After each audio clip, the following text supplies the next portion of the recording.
মাঠ থেকে বিদায় নেওয়াটা এটা আসলে অনেক গর্বের একটা বিষয়। মাঠ থেকে প্রত্যেকটা ক্রিকেটারের বিদায় নেওয়া উচিত। সাকিব ভাইয়ের সাথে কথা হয়েছে, তার সাথে সে আমাকে বলছে যে আর কয়টা দিন খেলতে। অনেক ভালো প্রিমিয়াম পেস বোলার। তো এই কম্পিটিশনটা এখন আমাদের টিমে আছে। তো এটা খুবই ভালো এবং আমার কাছে মনে হয় এই কম্পিটিশন ডে বাই ডে আরো অনেক বড় হবে।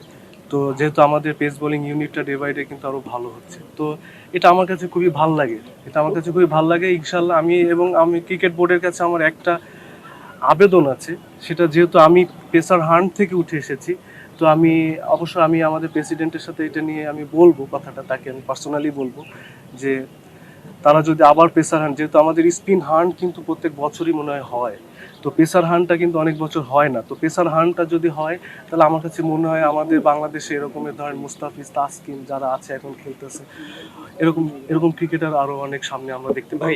না, মাঠ থেকে বিদায় নেওয়াটা এটা আসলে অনেক গর্বের একটা বিষয়। সারা জীবন আপনার অনেক বছর জাতীয় দলের হয়ে খেললাম, কিন্তু আলটিমেটলি আমি মাঠ থেকে বিদায় নিতে পারলাম না, সতীর্থদের সাথে কথা বলতে পারলাম না। এটা আমার কাছে মনে হয় খুবই দুঃখের একটা বিষয়। তো আমি যেহেতু আলহামদুলিল্লাহ আমি যেহেতু সম্মানের সহিত এত সুন্দর একটা এনভায়রনমেন্ট তৈরি করেছে ক্রিকেট বোর্ড, যা আমার কাছে খুবই ভালো লেগেছে। আমার কাছে মনে হয় এরকমের Hire Google TV. Smart living powered by Homey AI.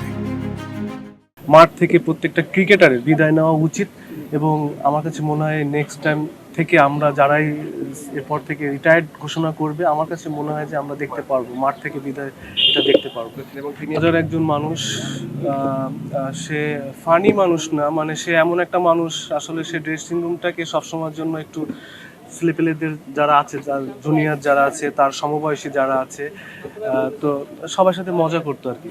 তো তো মাসাই ভাই আসলে আমি যতদিন ক্রিকেট খেলেছি, মাসাই ভাই আমাকে যেভাবে দিক নির্দেশনা, যে ম্যাচ সিচুয়েশনে যেভাবে বলেছে, আমি আমার 100% ট্রাই করেছি। শুধু মাসাই ভাই না, আমাদের ওইখানে যারা সিনিয়র যারা আছে, আমি যাদেরকে পেয়েছি, আমি যতদিন খেলেছি, আমার আগে হয়তো অনেক কয়েকজন সিনিয়ররা বেরিয়ে হয়ে গেছে আর কি, চলে গেছে আর কি ইন্টারন্যাশনাল থেকে। তো আমি সবার প্রতি সবাইকে আমি ইন্ডিকেট করতেছি আর কি, যে আমি যাদের সাথে আমি খেলেছি সিনিয়ররা, যারা আমাকে যেভাবে বলেছে, আমি ওইভাবে ফুলফিল করতে নাও পারি নাই, কিন্তু আমি চেষ্টা করেছি। তো আমি সারা জীবন তাদের কাছে আমি কৃতজ্ঞ থাকবো। তো তাদের সাথে যে আমার স্মৃতিগুলো ছিল, মজার মজার, সাকিব ভাইয়ের সাথে কথা হয়েছে, তার সাথে সে আমাকে বলছে যে আর কয়টা দিন খেলতে। তো আমি তার সাথে বলেছি আর কি, যাই হোক অনেক দিনই তো ছিলাম আর কি বাইরে আর কি, এটাই আর কি।